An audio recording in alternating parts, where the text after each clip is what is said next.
Today, I'm taking this ultra-luxury cruise for 5 days from Florida to the Caribbean. I'll show you exactly what it's like to live on board one of the world's most exclusive ships, from the first-class suites to the fine dining and opulent facilities as we explore this brand new yacht. With prices starting at $10,000, this doesn't come cheap, and it's not all smooth sailing, as I reveal what's wrong with this extravagant trip. With that, let's pick up my story in Fort Lauderdale, Florida.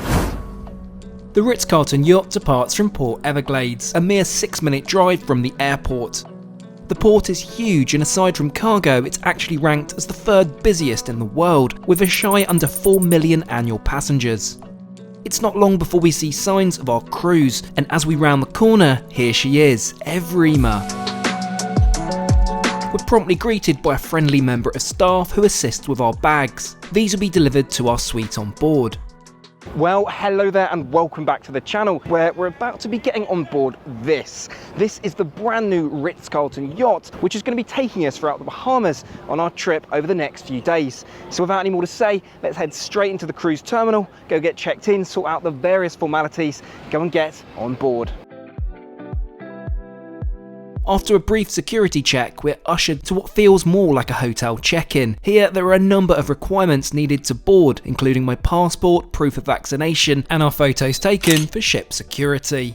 After which, we're presented with a delicious glass of champagne, along with our room key. After these formalities, we're free to get on board at our leisure. It all feels relaxed yet well organised so far. This trip has been a long time in the making, as Evrima was rescheduled from February 2020 8 times until her commercial launch in October of last year. Evrima hosts just 298 guests, and with boarding staggered over 5 or so hours, we have the gangway to ourselves. For comparison purposes, our ship has a total length of 624 feet, around half the height of the Empire State Building, and 2/3 the size of Virgin's Scarlet Lady, I reviewed a few weeks ago. Right, finally time to step on board. We're initially greeted by a friendly crew member who directs us to our suite. We've boarded on deck 5, which just so happens to be the same level as our suite. We're informed our concierge, what RC calls your butler, will meet us at our suite to show us around and answer any questions. Here we go then, suite 503 forward, on the ship's starboard side. Well, welcome on board and welcome to our suite, but most importantly, welcome back to the channel, Millie. I'm back. She is back again. We enjoyed it so much last time. We're here again on yet another cruise, and this one is even more special. There are a total of 90 terrace suites on board, and at 67 square foot, it's generous in size for an entry-level cabin. Now I spy champagne flutes, but no champagne. Hold that thought. There's a desk with, wait for it, personalised stationery, which I think's a really cool touch. In terms of other refreshments, your mini fridge can be customised to your liking. Now here's the long lost bottle of champagne I hinted at, however it's at room temperature. Thankfully, room service is just a call away, and as we wait for our champagne delivery, we'll need to do the following. All guests are required to watch this safety video and attend your assembly station before we set sail. Perfect timing. This is certainly the way to start our trip, a delicious glass of ice-cold Moet. Bon voyage. As we're enjoying our champagne, we're right on schedule for departure. A few moments later, and we're off. Next stop, the Caribbean.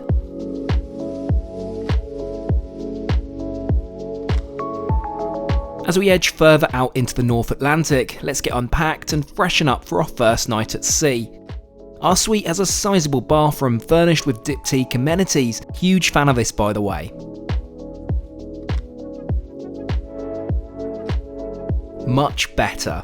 Now for dinner arrangements. Usually this would be managed by a concierge or by the app. Well, we're yet to meet our concierge and the app doesn't work, but worry not. After we've proactively contacted guest services, we're able to get a table at Mistral. Mistral is touted as alfresco Mediterranean dining, located on deck 8 towards the stern of the ship. Initially we were worried it may be too windy, but thankfully our table is nicely sheltered. The menu looks fabulous, but I think we all know what's jumping out at me from the grill. After placing our orders, we're served some fresh focaccia, accompanied by some olive oil and balsamic vinegar. I've also opted to continue the champagne trend. It's free flowing, so it'd be rude not to. You can actually order more exclusive champagne by the glass, but hey, I'm sticking to the inclusive Moet. Millie and I will share the scallops and meze to begin. The meze, of course, being one of my favourites. Just watch any of my Middle Eastern aviation videos. It's not all too long before our main is served, and you've guessed it, beef tenderloin. Medium rare, of course. Cooked to perfection. I'm excited to have a few more days of this. To close, we both choose the layered chocolate mousse, which is utterly divine. A stellar first meal, that's for sure. Whilst we're both tired, let's head downstairs to the midship for a spot of evening entertainment in the aptly named living room. This also plays host to the ship's only store, well, boutique, and my word, this is a far cry from the Virgin Voyages boutique. I counted 5 Hermes Birkin bags, which are priced at $38,000, along with a rather fetching timepiece for $65,000. I think we'll be needing another drink to get over that madness. Well, I'm in the right place with quite the selection of liquor, and of course some upsell. With our orders placed, let's sit back and enjoy the live music. It's at this point our concierge makes first contact. Apparently he couldn't find us earlier. Right. Well, there we are, back from our first night on board the Ritz Carlton Yacht.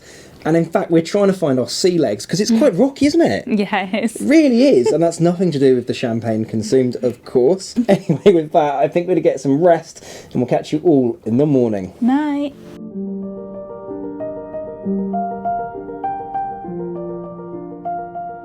And now for a quick word from today's video sponsor, Carl Friedrich. Carl Friedrich is a luxury leather goods brand which produce a range of elegant yet functional everyday accessories. I've been using their luggage set on my recent trips, including on this yacht. I love their thoughtfully designed Carry-On Pro with a hard shell front pocket for easy access to airport essentials, and of course my laptop. Not forgetting the silent 360-degree Japanese spinner wheels. And for the all-important check-in, their robust yet stylish lightweight polycarbonate hold bag. This consists of the same ultra-durable zipperless aluminium frame and beautiful Italian leather detailing. What's more, they're so confident you'll love their luggage, there's a 100-day trial where you can get a full refund if you choose to return within this period. Aside from this assurance, there's also a lifetime warranty included. Carry with confidence and style on your next trip. Just click the link down below in the description and go check this out for yourself. Thank you, Carl Friedrich, for sponsoring today's video. The next day. Well, good morning. It was certainly a rocky night, and thankfully neither of us suffer from seasickness, but I'd say that's good preparation for the Drake Shake. Ah yes, I'm thinking of an Antarctica cruise. What are your thoughts? It's time to check out our private terrace. Well, let's face it, it's a balcony. It's reasonably sized, but it's a far cry from the space we had on our Virgin cruise.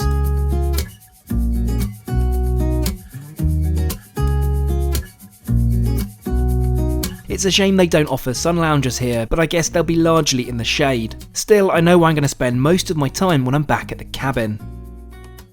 Right, I make it breakfast time, and for breakfast you can choose from room service, the pool house, or the Evrima room. We're going for the latter, located on deck 4. The Evrima room is the ship's main restaurant, where you can enjoy breakfast, lunch and dinner. Whilst reservations are recommended for dinner, for breakfast and lunch it's not necessary. Okay, so what's on the menu? It's certainly extensive. Standouts for me have got to be the Evrima Benedict and the lobster croissant. We'll start with coffees and a delicious carrot and ginger smoothie. Now for our order. I inquired to whether we could have a few pastries, but instead our proactive waitress served us the breakfast experience consisting of, well, pastries, charcuterie, fruits and yoghurt. Not realising we'd be contending with such a feast, Millie's buttermilk pancakes arrive along with my eggs benedict. It's certainly a hearty breakfast, but then again this is far from a buffet fry-up you'd be offered on other cruises. Top marks here.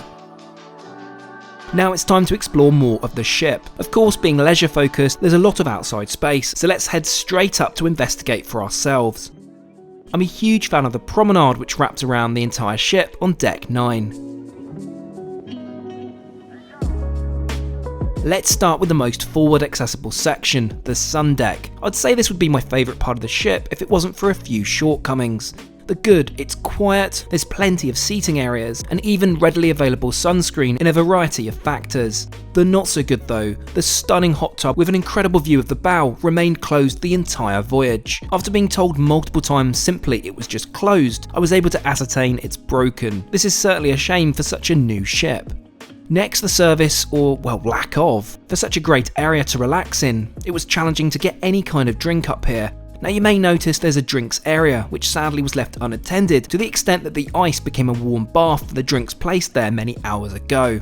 As I said, it's got the best potential, just sadly understaffed.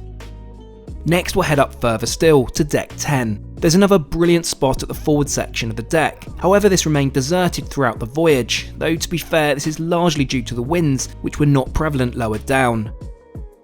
There's also a rather hidden sun deck at the rear of deck 10. This offers a fabulous perspective looking down at the pools, which of course we'll be trying after lunch. Now before I get too excited about food, we must check out the spa facilities. These are located across most of deck 9's interior, and it's quite the complex. Firstly, the inclusive areas, the steam room and sauna. Unfortunately, Millie and I had to enjoy these separately as the facilities are segregated for male or female. Now should you want to splash the cash, there's an extensive array of treatments available ranging from a diamond facial to a 90-minute deep tissue massage. These do not come cheap though, starting at $250 for a 60-minute massage. Oh, and did I mention there's also a salon for that pre-dinner blowout. Right, not sure about you, but I make it lunchtime. In an effort to preemptively burn off this afternoon's indulgence, let's take the stairs. We'll take lunch at the pool house on deck 5, but you can also take it at Tatum Nam or the Evrima room where we had breakfast. The pool house, as its name suggests, is right next to Evrima's main pool at the rear of the ship. It's a more relaxed vibe with a bar and plenty of yacht-style seating. It's not overly busy and we're seated promptly. Unfortunately, it begins to go downhill from here. It took a further 15 minutes to get menus, down to frankly from what I could tell, it's severely understaffed. Anyhow, menu-wise, it looks solid, and I'm impressed with the array of options as we finally managed to place our order. Now we can relax and enjoy the live music, played by one of the ship's resident musicians. Aside from the initial stress, it's a relaxing place to be. Or so we thought. Our starters arrive and we share the sticky barbecue wings and crispy calamari. Both are delicious. Now sadly the issues continue. We're served our mains, but well, our orders are wrong. Now accidents do happen, but around us 3 tables also got the wrong orders, so it's fair to say this isn't an isolated incident. Finally, after another 30 minutes of waiting, our mains finally arrive. Unfortunately, the burger is barely edible, the chicken is stringy and overly chewy, not the one for a $2,000 a night luxury cruise. It's a shame to see as the food service until now has been flawless. Let's move on to the pool. The main pool is located just outside the restaurant in a tiered configuration. You won't be doing any laps here, but it's perfect for a dip to cool down from the heat of the Caribbean sun. Again, like on the rooftop, sunscreen is provided, which is a great touch. There are also 2 hot tubs, or well, plunge pools, because they're ice cold and appear to be unheated. As a result, they're not used at all, which is a real shame. However, for a ship of this size, it's a lovely space to relax in, and of course look off the back of the ship as we edge ever closer to the Bahamas. Thankfully, service does improve with drinks orders out here, with Millie and I enjoying some late afternoon cocktails in the sunshine. Now, as hinted at, there is another pool on board, which seems underused. However, I'm unsure if this can really be called a pool as such. Located by the restaurant Mistral where we had dinner last night, this is a great place to relax and watch the world go by. We even made friends with a brother and sister from Norway. Now you may be wondering, how can I use these actual hot tubs on the balcony down here? Well, unfortunately these are actually for the 2 owner's suites located a level below. These are the largest on board at an eye-watering $53,000 on the cheapest cruise. No wonder they sell Birkin bags downstairs. It's a lovely space, that's for sure. However, its location is under a main restaurant and with an exposed balcony overlooking the main pool. Travelling noise would make me hesitant. If I was to splurge, I'd instead go for one of the grand suites at $20,000, over half the price and located in a better, quieter forward position on deck 7 and 8. Talking of prices, I'll share with you how much I paid for our terrace suite in just a minute, and spoiler alert, it's a lot cheaper. As the sun begins to set, we head back to our room to freshen up and get ready for tonight's festivities. This evening we have 3 dining options available to us. The first is in the main restaurant, the Evrima room. Dinner here is a smart affair with a menu to reflect as such. It's a solid all-round option. There's also the speciality 3 Michelin star C restaurant, chargeable at $325 per person. Bookings are required in advance here, with just a few tables available each evening. You'll enjoy a 7-course 3-hour experience paired with a variety of fine wines. Meanwhile, we opt for Tal at Nam, the inclusive Asian fusion restaurant. We booked this last minute and even managed to secure a private outside space with our new friends Mark and Julia from the UK. The menu here is fabulous, from traditional Thai and Indonesian to a variety of sushi and sashimi.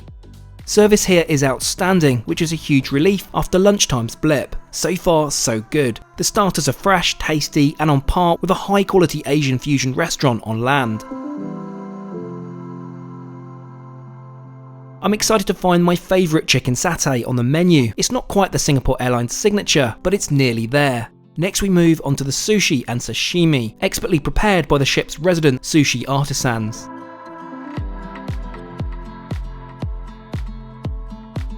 We finish on a traditional Thai curry, which is rich and rather on the spicy side, just how I like it. Personally, this is my favourite meal of the trip, so top marks Ritz Carlton. To polish off our fab evening, we'll head to the observation lounge on deck 10. To give this gorgeous space justice, and by the magic of editing, here's what it looks like bathed in daytime sunshine. Unfortunately, it was never manned during the day, as I'd love to have had a coffee up here. This evening, however, it's certainly manned and the party is in full swing. There's live music playing until 1 AM this evening, however I'm not quite sure my jet lag can sustain me until then. Back at our room, and as we prepare for sleep, let's get our room service breakfast order in.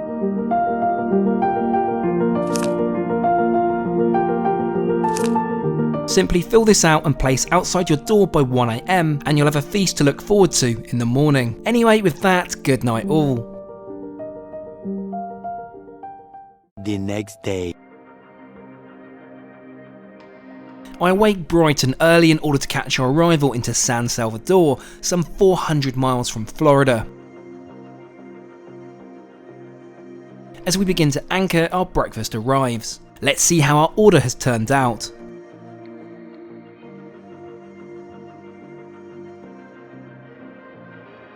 I've chosen the avocado on sourdough, whereas Millie has opted for the buttermilk pancakes. Naturally served with a fresh almond milk cappuccino. Can you really beat breakfast in bed?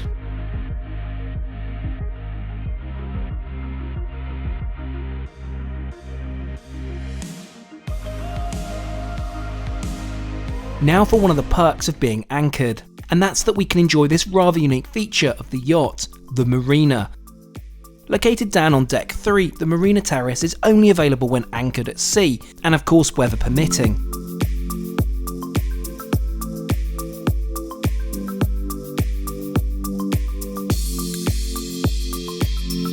It's a lovely place to be, enjoying perhaps a mid-morning mimosa, or like us, another delicious coffee.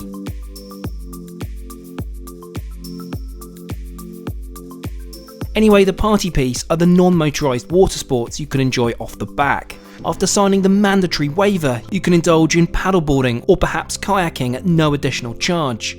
Our friends Mark and Julia were a little more adventurous than us and went for the sea kayaking. Due to the strong currents, the staff insisted on a safety rope to prevent drifting too far from the yacht.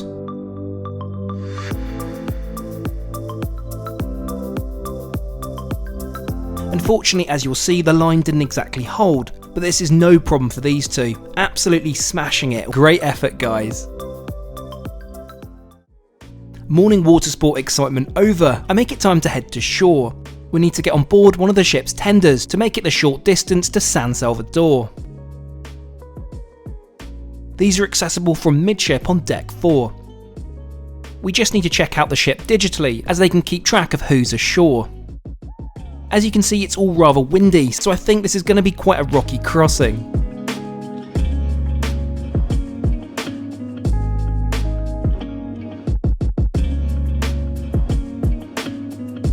As we rock into shore, let's talk cost. How much did I pay for this, and would I recommend it? Well, for the 5-night voyage in the terrace suites for both Millie and I, it cost a grand total of $9,836. Now that's an awful lot of money, but I think the experience and exclusivity of a brand new luxury ship, it really isn't awful price-wise, in line with the competition. I love the design, delicious onboard food in most restaurants, comfortable accommodation, and unique elements of being on a small ship like the Marina and water sports. I do, however, think there's a number of things that need to be addressed by Marriott moving forwards. Service still has a long way to go in certain areas of the ship, most prominently the pool house. We're not alone in this sentiment either, chatting to many of the other guests, and it's not necessarily because of the staff, but it's down to the training and overall management. It was also a shame to see other areas of the ship not appropriately managed, such as the forward sun deck, with its neglected facilities like the broken hot tub and drinks left out in the sun all afternoon. And on a last note, it's worth a mention, the concierge, who was nowhere to be seen on our first day, to assist in booking restaurants and provide further information around the ship. Even a brief welcome would have sufficed. After mentioning this, he did become more prominent for the rest of the voyage, but Marriott need to be clearer on the expectation of the concierge service. So in summary, could do better. If all the aforementioned issues are addressed and sorted by management, then it's certainly a cruise which I could see myself going on again. Well, it's with great pleasure that we welcome you to the beautiful Bahamas. Welcome to San Salvador, here on another beautiful day in paradise. And I hope you've enjoyed coming along with us for the journey. Thank you so much for watching, and we'll catch you all again next time. Bye.